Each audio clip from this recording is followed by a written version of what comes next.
Welcome to చిన్నారి cooking channel. ఈ రోజు కారపొడి చేస్తున్నానండి. ఇది ఇడ్లీలోకి, దోశల్లోకి, ఏ టిఫిన్ లోకైనా సూపర్ కాంబినేషన్. అండ్ ఏం వెజిటేబుల్స్ లేనప్పుడు వేడి వేడి అన్నంలోకి చుక్క నెయ్యి వేసుకుని తిన్నా అదిరిపోతుంది. సో దీనికి కావాల్సిన ఇంగ్రీడియంట్స్: ఎండుమిర్చి ఒక 100 గ్రామ్స్. నేను అన్ని మెజర్మెంట్స్ ఈ స్పూన్ తో తీసుకున్నానండి. సో ఈ స్పూన్ తో 4 స్పూన్స్ ధనియాలు, 3 స్పూన్స్ పొట్టున్న మినపప్పు, అంటే దీనికి పొట్టున్న మినపప్పే టేస్ట్ బాగుంటుంది. 1 స్పూన్ జీలకర్ర, 2 స్పూన్ పచ్చిశనగపప్పు, 6-7 వెల్లుల్లి, చిన్నవి కాబట్టి ఇన్ని తీసుకున్నానండి. అండ్ బంచ్ ఆఫ్ కరివేపాకు. కరివేపాకు కొంచెం ఎక్కువ అనిపించవచ్చు, బట్ ట్రస్ట్ మీ చాలా బాగుంటుంది. మామూలుగా అయితే పిల్లలు తినరు కదండి, అదే కారపొడిలో కొట్టేస్తే వాళ్ళకి తెలీదు. హెయిర్ గ్రోత్ మంచిది కాబట్టి నేను ఇంత వాడతాను. కారపొడిలో కరివేపాకు ఎక్కువ వేస్తాను. సో వీటితోటి మనం కారపొడి స్టార్ట్ చేద్దాము. ఫస్ట్ ఆఫ్ ఆల్ ఎండుమిరపకాయలు విడిగా, తర్వాత ఇవి విడివిడిగా ఒక్కొక్కటి ఒక్క చిన్న స్పూన్ ఆయిల్ వేసుకుని వేయించుకొని పక్కన పెట్టుకుందాం. పాన్ పెట్టుకొని కొంచెం ఎండు నూనె ఎక్కువ పట్టదు, జస్ట్ కొంచెం అలా వేసుకొని ఈ ఎండుమిరపకాయలు ఎప్పుడు తొడుము వలిచాలంటే అప్పుడే ఎత్తనాలు లోపల దాకా వెళ్ళి చక్కగా ఎగుతాయి. కాయ వేయకుండా దాని మధ్యలోకి తుంచుకొని వేసుకొని ఇలా కలిపి వేపుకుంటే అండి విత్తనాలు కానీ లోపల వరకు చక్కగా మంచిగా ఎగుతాయి. చక్కగా మిరపకాయలు మంచిగా ఎగిపోయినా, మరీ నల్లగా వేపినా బాగోదండి, కరెక్ట్గా పర్ఫెక్ట్గా. ఇప్పుడు ఇవి ఒక ప్లేట్లోకి తీసేసుకుందాం.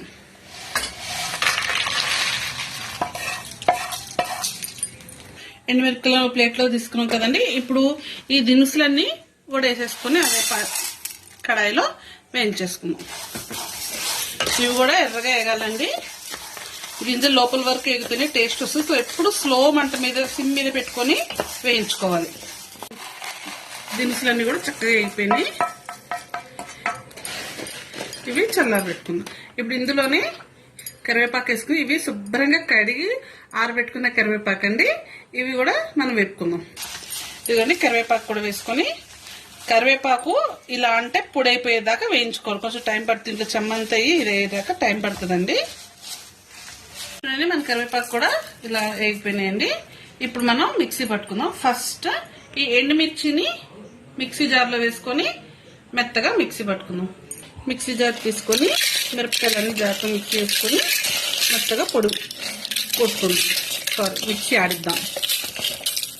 చూసారా మిరపకాయలు చక్కగా మెదిగిపోయినాయండి.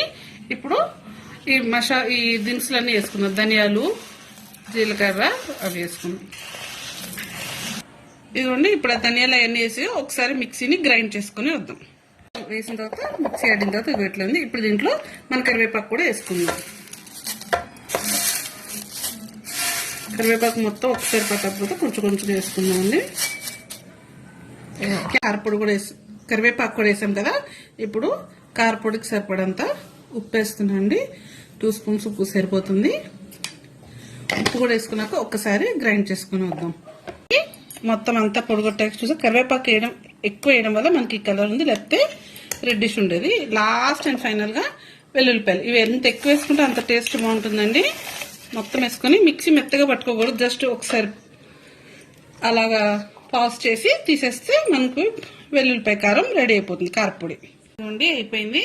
మనం ఇంకా ఒక తడి లేని గిన్నెలో లేదా గాజు గ్లాస్ దాంట్లో స్టోర్ చేసుకుంటే ఎన్ని రోజులైనా పాడవకుండా గుమ్మగుమ్మ టేస్ట్ మాత్రం స్మెల్ అద్దరిపోతుందండి. ఇప్పుడే వేడి అన్నంలో వేసుకుని తినాలి.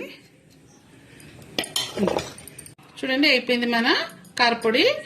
ఇడ్లీలోకి, అట్లలోకి, వేడి అన్నంలోకి సూపర్ ఉంటుంది.